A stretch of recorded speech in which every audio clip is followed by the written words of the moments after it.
Shalom, selamat berjumpa kembali dengan program Suluh Kristiani yang dipersembahkan oleh para penyuluh agama Kristen Kantor Kementerian Agama Kabupaten Klaten.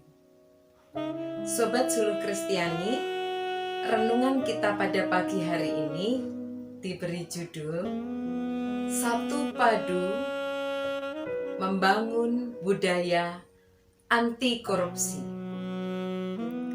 Bapak, Ibu, dan Saudara yang terkasih di dalam Tuhan, sebagaimana kita ketahui, tanggal 9 Desember dikenal sebagai Hari Anti Korupsi Internasional. Diawali dari Konvensi Perserikatan Bangsa-Bangsa untuk menentang korupsi yang diadakan pada tanggal 31 Oktober 2003, maka 40 hari berikutnya, tepatnya pada tanggal 9 Desember 2003, PBB menandatangani kesepakatan anti korupsi sekaligus menetapkannya sebagai Hari Anti Korupsi Sedunia. Kemudian peringatannya dilaksanakan sejak 9 Desember 2005 dan dirayakan setiap tahunnya. Indonesia adalah salah satu negara yang ikut meratifikasi atau mengesahkan konvensi PBB anti korupsi tersebut. Dan hal ini memperkuat lagi ditegakkannya undang-undang yang ada di Indonesia, yaitu Undang-Undang Nomor 31 Tahun 1999 tentang Pemberantasan Tindak Pidana Korupsi atau Tipikor. Tercantum dalam undang-undang tersebut alasan utama pertimbangan diterbitkannya Undang-Undang Pemberantasan Tipikor adalah bahwa tindak pidana korupsi sangat merugikan keuangan negara atau perekonomian negara dan menghambat pembangunan nasional, sehingga harus diberantas dalam rangka mewujudkan masyarakat yang adil dan makmur berdasarkan Pancasila dan Undang-Undang Dasar 45. Tidak hanya itu, lebih serius lagi pemerintah Indonesia membentuk sebuah lembaga independen yang kita kenal dengan nama Komisi Pemberantasan Korupsi atau KPK, agar upaya pemberantasan tindak pidana korupsi semakin berhasil di Indonesia. Upaya-upaya kampanye dan aksi nyata pemberantasan korupsi terus dilakukan oleh pemerintah Indonesia sebagai bagian dalam kampanye anti korupsi sedunia. Saudara, tema peringatan Hari Anti Korupsi Sedunia tahun 2021 ini adalah Your Right, Your Role. Say No to Corruption. Dalam terjemahan Indonesia, hak Anda, peran Anda. Katakan tidak pada korupsi. Dari tema itu, Indonesia mengemasnya dalam tema kampanye 2021, Satu Padu Bangun Budaya Anti Korupsi. Dan yang spesial lagi, kampanye anti korupsi tahun ini diperingati selama 6 minggu, dimulai dari minggu pertama bulan November lalu, yang pada setiap minggunya difokuskan pada satu topik khusus. Minggu pertama, pendidikan dan pemuda. Minggu kedua, olahraga.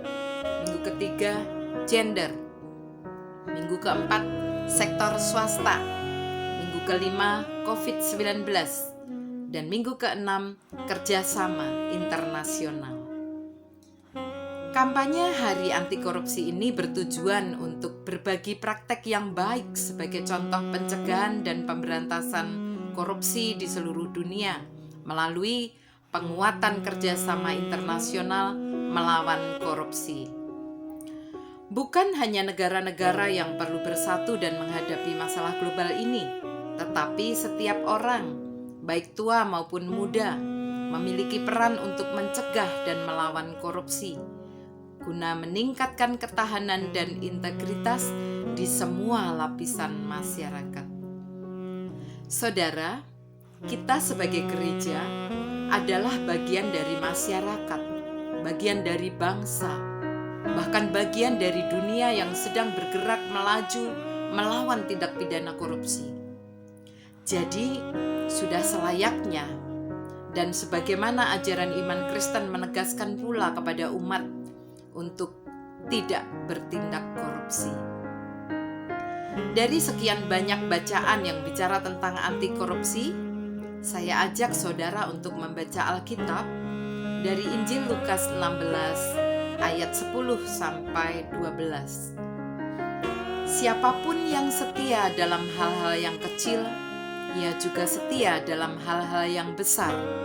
Dan siapapun yang tidak jujur dalam hal-hal yang kecil, ia juga tidak jujur dalam hal-hal yang besar. Jadi, jika kamu tidak dapat dipercaya untuk mengelola harta duniawi, siapa yang akan mempercayakan harta yang sesungguhnya kepadamu? Dan jika kamu tidak dapat dipercaya dalam menggunakan milik orang lain, siapa yang akan memberikan apa yang seharusnya menjadi milikmu? Saudara, hal mamon atau harta duniawi sering dipakai menjadi gambaran tentang hal atau perkara yang kecil. Mamon sering juga digambarkan dalam bentuk kekayaan atau uang. Yang menjadi persoalan dalam hal ini tentu saja bukan harta bendanya, melainkan sikap atau perlakuan atau tindakan seseorang terhadap harta kekayaan atau harta duniawinya. Meskipun dianggap sesuatu yang kecil, namun ini bisa memberi dampak yang begitu besar dalam kehidupan manusia di dunia, sebab hal ini menyangkut nilai-nilai hidup, yaitu kejujuran dan trust atau kepercayaan yang diberikan pada seseorang. Yesus menyampaikan hal ini kepada para pengikutnya yang didengar pula oleh para orang Farisi, yaitu para pemimpin spiritual Yahudi yang seringkali menganggap diri mereka sebagai orang yang paling saleh di antara yang lain. Yang di mata Yesus, sesungguhnya mereka adalah orang-orang yang penuh kemunafikan, bahkan sangat korup. Yesus mengajarkan bahwa pemanfaatan kekayaan materi merupakan ujian pada watak seseorang. Orang yang tidak dapat menggunakan dengan bijaksana kekayaan materi, dia tidak layak dipercaya memikul tanggung jawab rohani. Sebab masalah rohani melibatkan sebuah tanggung jawab yang amat besar. Itulah sebabnya orang-orang Farisi atau yang dituliskan dalam Injil itu, hamba-hamba uang itu, kemudian mencemooh Yesus dan mengecam Yesus setelah Yesus mengajarkan tentang anti korupsi.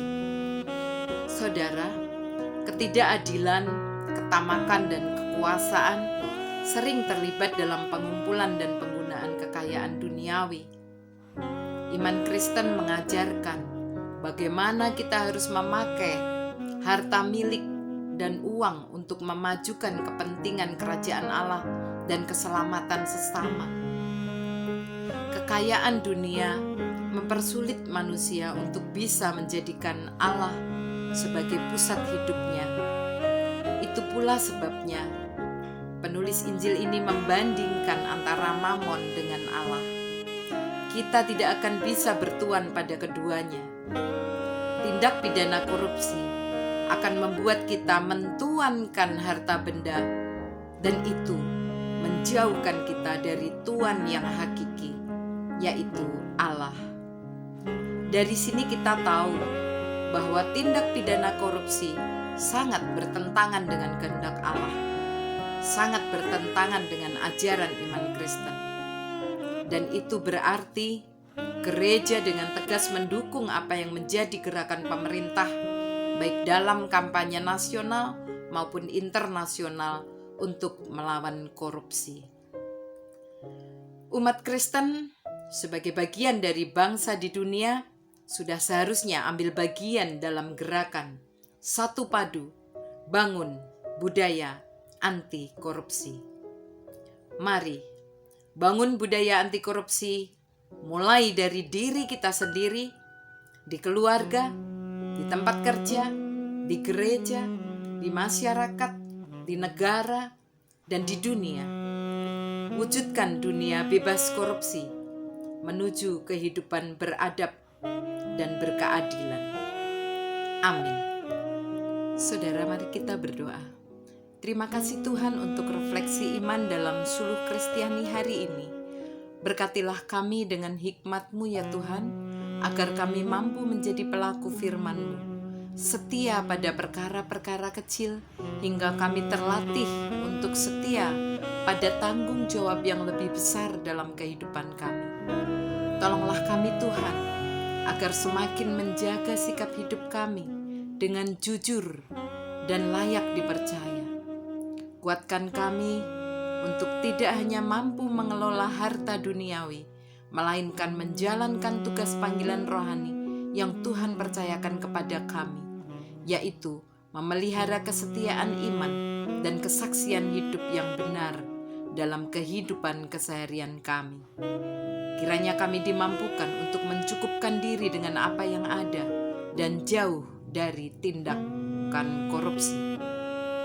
Kami naikkan doa kami kepada Tuhan Sang Pemberi Berkat dan Sang Pemelihara Kehidupan, dalam nama Yesus. Amin. Demikian Suluh Kristiani hari ini.